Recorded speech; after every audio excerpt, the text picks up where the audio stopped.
Hey guys, welcome back. So today we're back out at the range with some ballistics gelatin, and we want to do something a little bit different. I know a lot of ballistics tests are done on the internet, and some are interesting, some aren't so interesting, at least to me. So I wanted to try something just a little bit different. The first handgun I've brought out is an M9 service pistol. You're thinking, wow, that's special. That's not what I'm really excited about. So this is a standard 9mm service handgun. This is the M9A1, but I've also brought out a cap and ball 44 caliber 1860 Army. Now, in the 125 years that it took to go from the 1860 Army to the 1985 version of the M9 Beretta, which again, this is the M9A1, which is a little bit more recent version, but it's the same pistol basically except for the rail. What did we gain ballistically?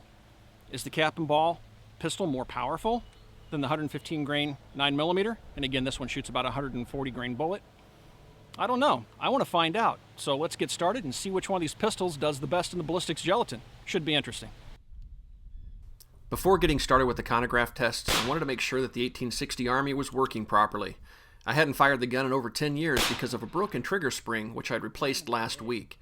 Everything on these old handguns requires hand fitting, it seems, so I wanted to make sure that my gunsmithing skills hadn't failed me. The old girl shot great and really is a pleasure to shoot. These old guns are capable of surprising accuracy.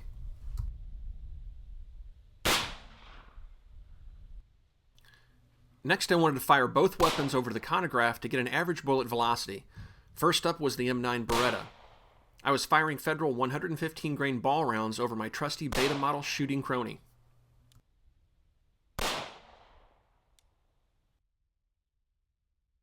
The 9mm had an average velocity of 1,138 feet per second.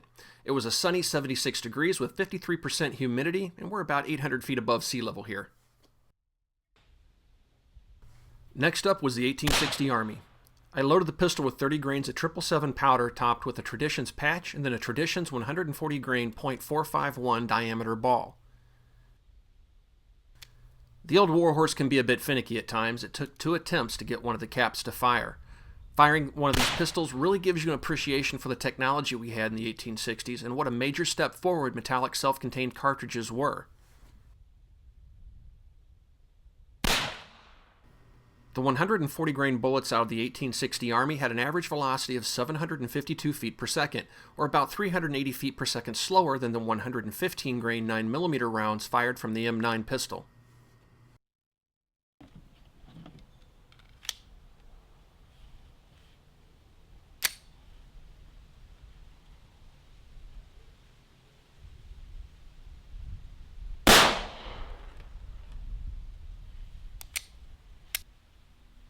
The 115 grain 9mm bullet started to tumble at around 7-inch mark. Judging by the wound cavity in the gel, it appears that it tumbled at least 3 times total before coming to rest with its nose pointed backwards. This left an interesting wound track. The bullet dug in very deep, almost clearing 2 of the 16-inch blocks of clear ballistics gelatin. The final depth of penetration was just short of 29 inches. Obviously, the 9mm ball round over-penetrates by a considerable amount. Loading the old cap and ball revolver certainly is more challenging than loading the M9 Beretta. It takes several components. First of all, you'll need some black powder, which I have here. And all I do is push this button, turn it upside down, and it dispenses about 30 grains of black powder into the tip there. Just want to check, make sure I got powder in there. I do, and now I'm going to pour that into a cylinder. All right, so I pour that in there. Once I have my charge of powder, I can grab a patch. I'm going to stick a patch on top of the powder charge. I'm going to take my ball, which is about 140 grains. I'm going to set that on top of the patch. And the 1860 Army has a ramrod built into it, which is this lever. So now all I'm going to do is rotate the ball underneath the ramrod and seat the ball into the cylinder. Now you have to do that 6 times, obviously, to load it completely. I'm not going to load it for 6 rounds. I only have to fire 1 into the gelatin block. The last thing I need to do is cap it. Find the right cylinder here. You have these little, what's called a nipple on the end. You take this little tiny percussion cap. You slip that on the nipple. And now if everything goes right, it should go bang. Let's see what happens.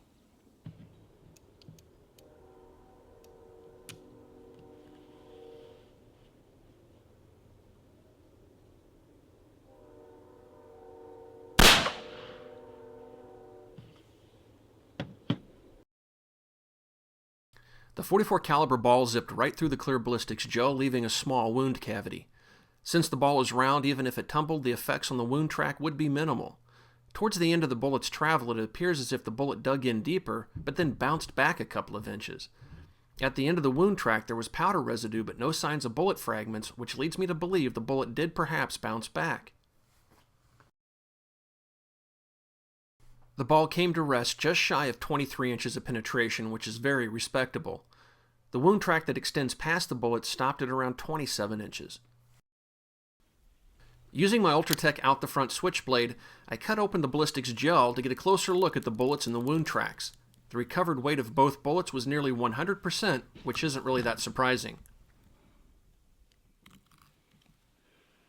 The .44 caliber lead ball didn't deform at all, which I thought was interesting. You can see the ring on the bullet from the ramrod seating it into the chamber during the loading process, and of course you can see the distinct riflings on the bullet.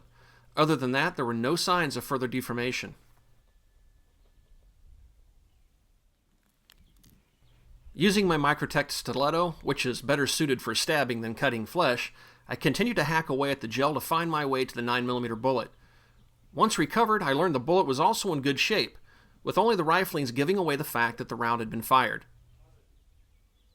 Well, I thought this experiment was pretty interesting. The M9 Beretta did as expected. Every time I've shot a 9mm ball round into ballistics gel, it's tumbled, and the M9 Beretta did the exact same thing with the 115 grain ball round.